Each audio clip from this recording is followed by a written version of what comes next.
Bismillahirrahmanirrahim. Assalamualaikum. Pada video kali ini kita akan tengok sambungan kepada subrutin, bincangan berkenaan dengan subrutin.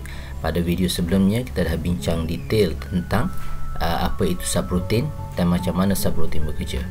Jadi ini satu contoh flowchart program untuk kita buat demonstrasi macam mana kita gunakan subrutin. Dalam contoh ni saya modify daripada contoh yang sebelum ni ya. Flowchart kita bermula dengan start dan initialization. Kemudian kita ada problem, iaitu kita nak buat counter daripada 0 hingga 9. Kemudian dia akan repeat balik kepada 0.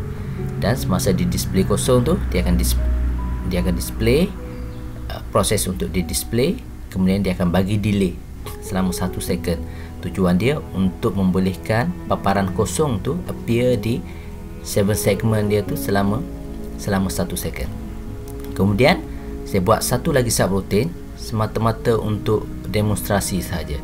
Kemudian satu lagi demo 2. Kemudian diikuti oleh proses-proses lain ya. Baik. Jadi ini flowchart kita. Sebelah kanan ni ialah program, assembly program. Kita translate daripada flowchart ni ke bentuk arahan-arahan tertentu. Ya, untuk subrutin kita gunakan arahan branch link nama subrutin tersebut ya. Branch link demo, branch link demo 2. Dan di sebelah kiri ni ialah alamat. Dalam simulator kita nanti kita akan dapati bahawa arahan untuk branch link display ni dia disimpan pada alamat 00000084. Jadi alamat ni ataupun di mana program ni, arahan ni berada, diletakkan secara automatik oleh kill kita. Masa dia buat proses assemble tu, dia akan terus allocatekan yang ni di alamat mana, yang ni di alamat mana. Okey. Kita dah tahu bahawa untuk subrutin ni daripada arahan utama ni, ini daripada main program Pada video sebelumnya kita ada bincang tentang ni. Ini main program, kemudian di bawah ni ialah subrutin program. Kita ada dua. Satu subrutin program yang bernama display, kemudian satu lagi subrutin program yang bernama delay. Ya. Jadi subrutin program ni dia boleh berada pada jarak sehingga minus 16 MB kepada positif 16 MB daripada program utama ni. Ini program utama yang kita akan panggil subrutin tu. Kita akan link ke display. Jadi display ni, jarak program ni boleh berada sehingga 16 MB. 16 MB tu biasa kita kenal dia sebagai size kan. Tetapi kita boleh tahu, katakan display ni berada 100 byte di depan. Mana 100 alamat di depan ni. Alamat dia tu sebanyak 100. Kalau 16 MB sebanyak 16 juta alamat di depan branch link ni. Delay ni lebih kurang 4 alamat.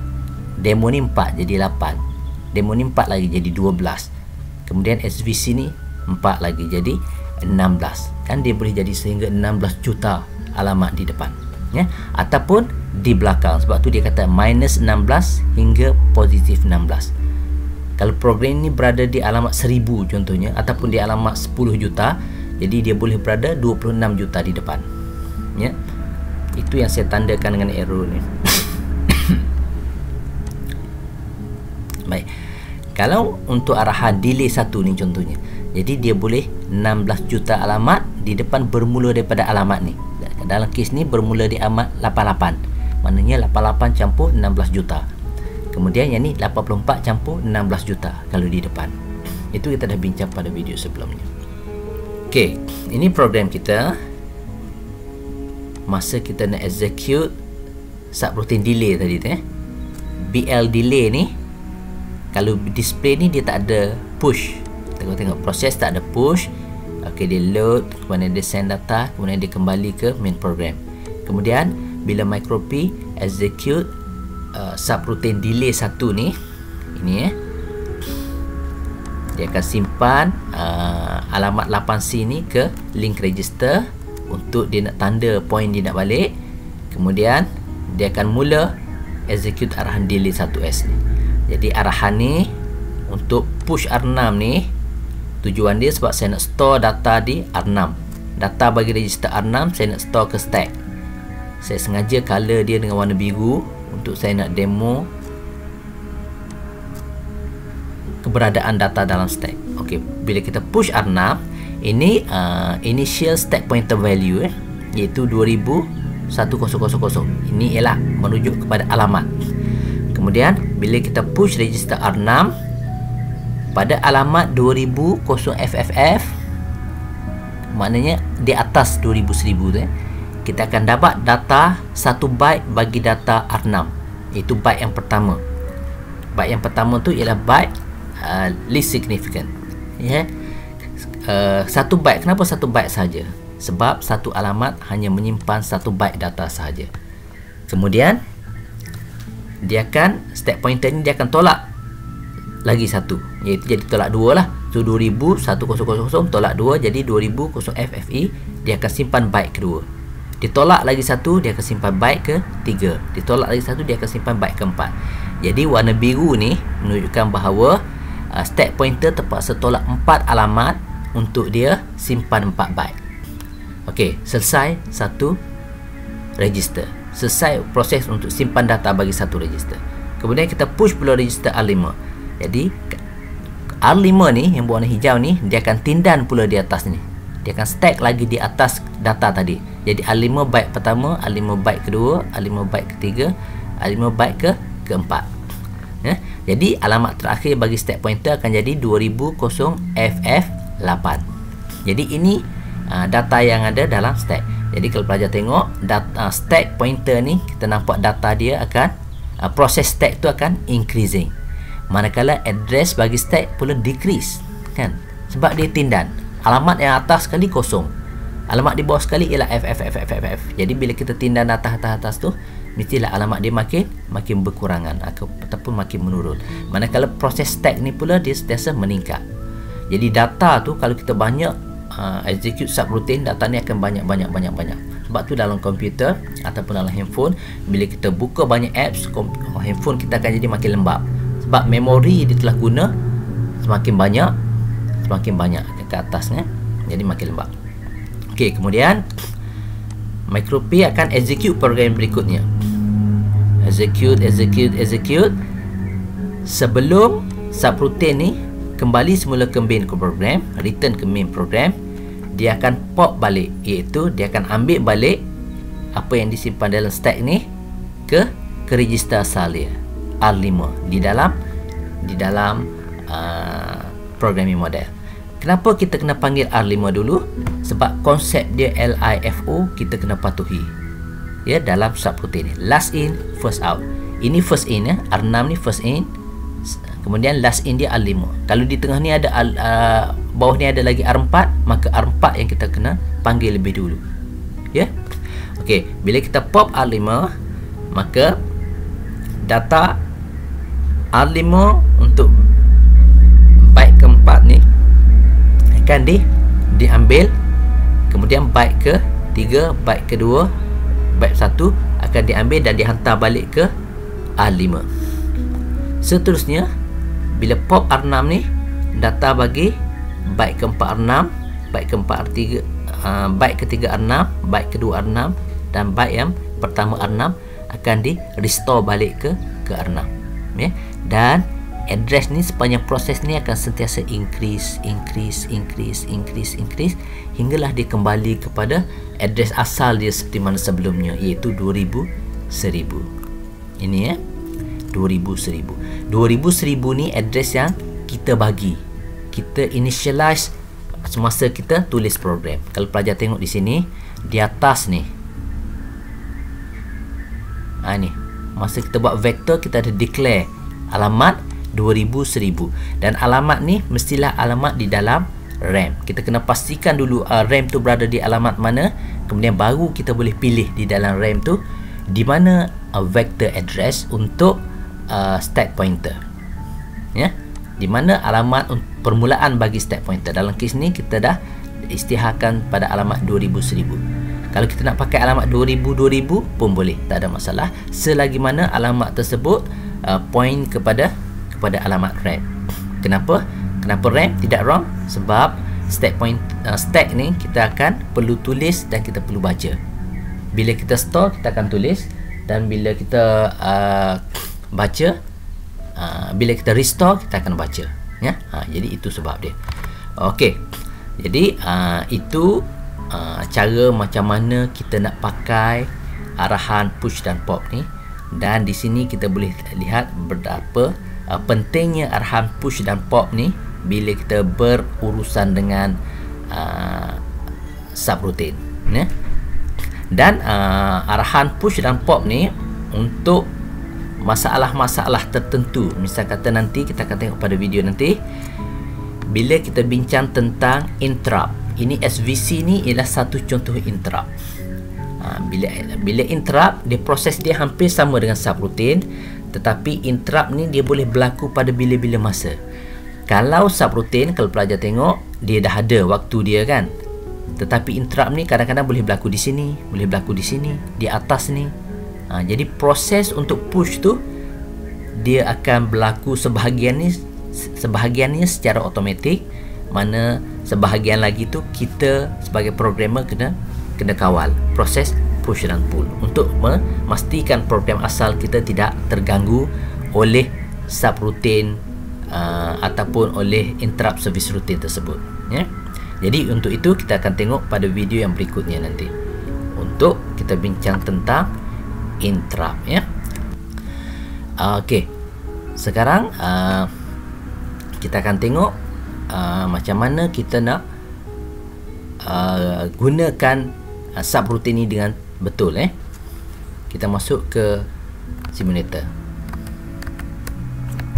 Jadi ini program yang akan kita gunakan untuk perbincangan pada kali ini, Saya build file, tak ada error. Kita akan run debug. Baik. Ini kita letak dummy data pada register. Sekarang ni register semua kosong. Saya letakkan dummy data untuk register R0 hingga R7. Kemudian kita akan run simulator untuk counter. Okey. R0 kita dah masuk data kosong. Kemudian kita akan call subroutine display, Bila saya panggil subroutine display, apa yang MicroP buat? MicroP akan simpan alamat bagi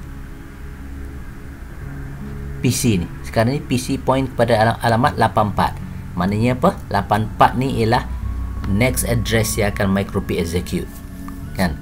Dia akan simpan di link register.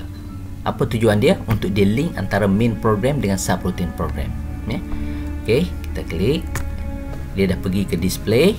Kemudian apa yang ada di link register? Sekarang ni ada 89. Kenapa 89? Sebab alamat selepas display ni, iaitu masa MicroP execute display, dia point kepada delay 1S. Delay 1S ni berada di alamat, kalau pelajar tengok di sini, 88. Jadi dia tambah dengan 1. Kenapa tambah dengan 1? Sebab dia nak indicate bahawa program ni run dalam mood thumb, ya. Jadi 89. Dia akan simpan ke link register. Maknanya dia nak tanda untuk point dia akan pulang selepas dia selesai execute subroutine display ni nanti. Okey, 88 campur 1 jadi 89. Jadi next address yang dia akan execute ialah 9E. Kenapa 9E?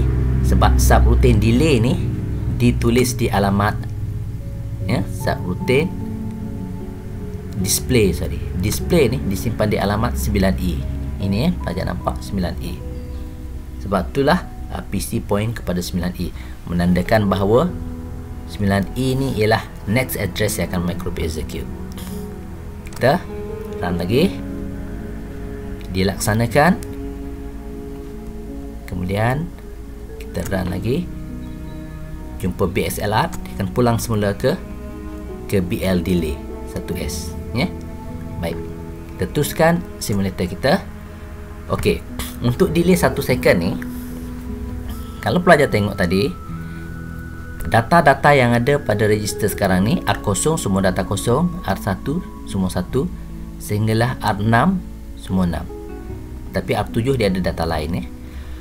Okey, tujuan saya letak data yang simple ni untuk kita nak senang ingat. Data sedia ada di dalam program model sekarang ni. Bila kita masuk ke delay 1S ni, kita akan mula push R6 dengan R5. Dalam kes ni, saya nak demo kepada pelajar bahawa data asal R6 dengan R5 ni, dalam kes ni, contoh ni saya ambil R6 dan R5 sahaja. Kita boleh hantar dia untuk disimpan sementara. Sementara microP pergi execute subroutine delay ni, data asal dia kita akan simpan sebab kita nak guna balik nanti bila kita balik daripada delay. Okey, saya akan push R6. Saya mulakan push dengan R6 diikuti oleh R5. Saya push data ni, push ke mana? Kalau pelajar ingat lagi, kita push data ni ke stack. Ya, di mana stack? Tengok pada stack pointer. Tadi stack pointer 201000. Okey, kita tengok di sini. Jadi mana data R6 yang kita push? Ini. Pelajar nampak di sini 6666. Data ni ialah data R6. Stack pointer asal tadi 21000. Bila kita dah push, dia akan tolak 1 kepada FFF, kemudian FFE, FFD, FFC.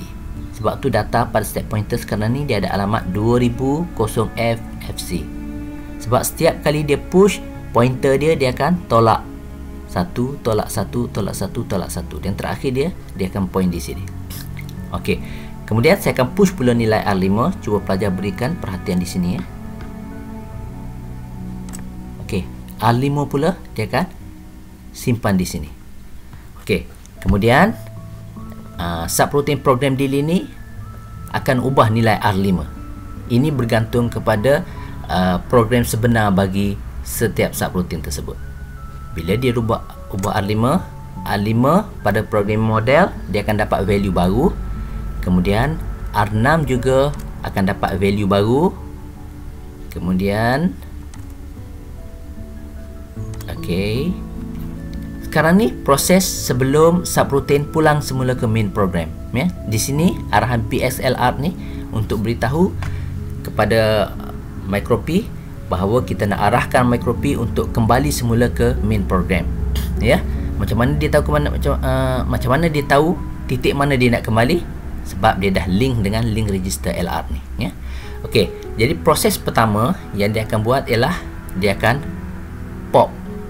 Pop ni dia tarik balik, ataupun sesetengah komputer dia panggil push dan pull. Dia akan tarik balik value bagi R5 ni ke register ni. Okey, di sini kalau pelajar tengok, dia menggunakan konsep LIFO, last in first out. Jadi kalau dalam tindanan ni, pelajar boleh tengok data yang pertama sekali kita push ialah R6. Yang last sekali kita push ialah R5. Jadi yang kita kena tarik balik ialah R5 terlebih dahulu. Sebab LIFO. Macam kita tindan buku, yang last sekali kita tindan, kita kena ambil terlebih dahulu. Ya? Baik. Bila kita pop R5, nilai R5 ni dia akan kembali semula ke register R5. Sekarang ni nilai R5 ialah nilai baru, iaitu nilai yang telah diubah oleh subroutine delay 1S ni. Begitu juga dengan nilai R6. Jadi bila saya pop, okey, R5 telah dapat balik nilai asal dia, sama seperti mana sebelum kita masuk execute program delay tadi. Okey, R6 pun sama. Kemudian dia akan balik semula ke main program. Okey, ini dalam main program Jadi kalau pelajar tengok nilai pada register R0, R1, R2, R3, R4, R5, R6 adalah sama seperti mana sebelum kita masuk execute delay 1S ni tadi. Okey, kenapa saya tidak push R0 hingga R4 tadi? Sebab dalam subroutine program tadi, register R0 dan register hingga register R4 saya tidak ubah apa-apa. Jadi tak ada keperluan untuk saya push register-register tersebut ke stack. Ya. Okey, bila kita pop, kalau pelajar tengok balik nanti, nilai pada stack pointer dia akan kembali semula ke nilai asal dia, iaitu 201000. Sebelum ni dia dah berubah kan kepada 2000FFFC tadi kan. Okey. Jadi semua telah kembali kepada normal dan program pun telah kembali semula ke alamat 8C kan. 8C. Okey. Jadi kita akan execute pula arahan branch link yang berikutnya. Dalam kes ni link ke subroutine program demo. Okey. Jadi untuk subroutine demo ni, kalau pelajar tengok, subroutine ni akan merubah nilai semua register R1, R2, R3, R4, R5, R6, R7. Dia akan ubah semua. Kemudian mungkin ada program lain lagi. Dalam situasi sebenar mungkin akan ada beratus atau beribu program lagi di bawah ni. Cuma poinnya saya nak tunjuk bahawa subroutine ni akan merubah nilai bagi register asal untuk main program ya. Ini nilai register untuk main program. Ini arahan-arahan dalam subroutine program. Okey, kita execute sekarang. Jadi pelajar dapat lihat nilai semua register telah berubah. Bila microP balik ke main program, okey, nilai dia ialah nilai baru. Nilai asal telah hilang.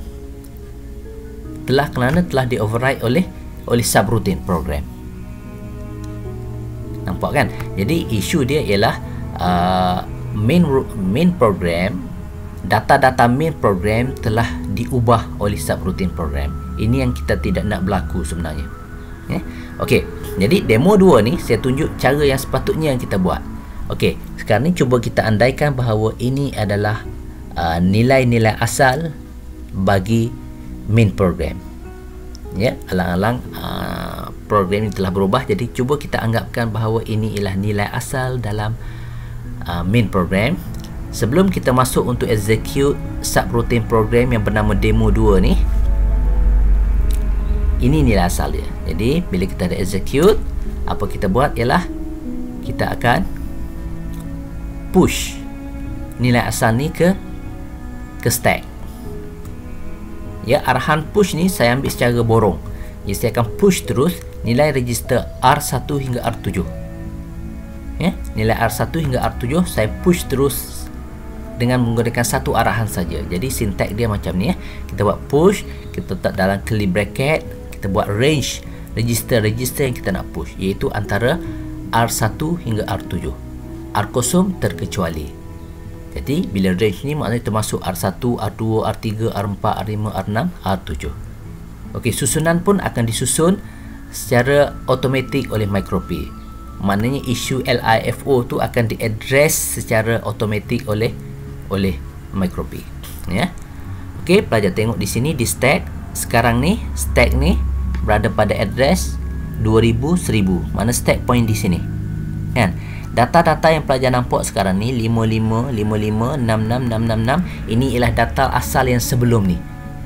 Data ni telah dianggap sebagai data yang tidak berguna lagi. Kan? Ingat balik masa kita bincang awal-awal dulu. Untuk microP, setiap arahan move dia hanya akan tulis sahaja dan nilai asal dia tidak padam. Walaupun data tersebut sudah tidak lagi berguna bagi microP, dia akan kekal di situ. Ya? Sebab tu bila kita copy satu file, ya, kita move satu file, data asal dia akan ada di situ.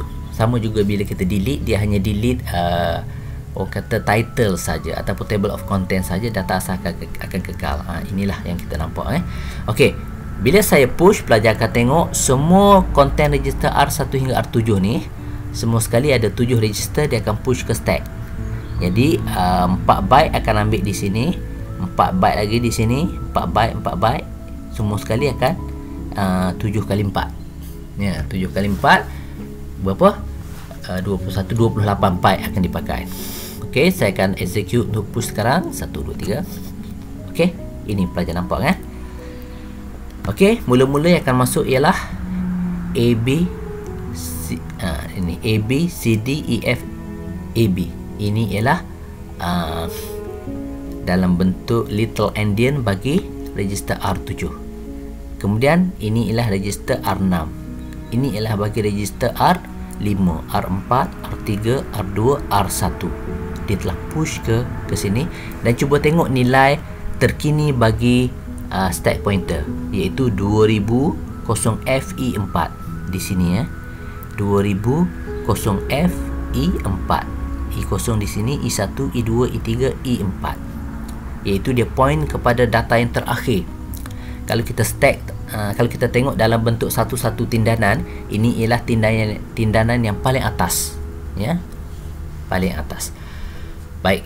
Kemudian subroutine demo 2 ni dia akan merubah nilai bagi R1, R2, R3 ya, daripada nilai asal ni. Ini yang kita nampak sekarang ni masih lagi nilai asal.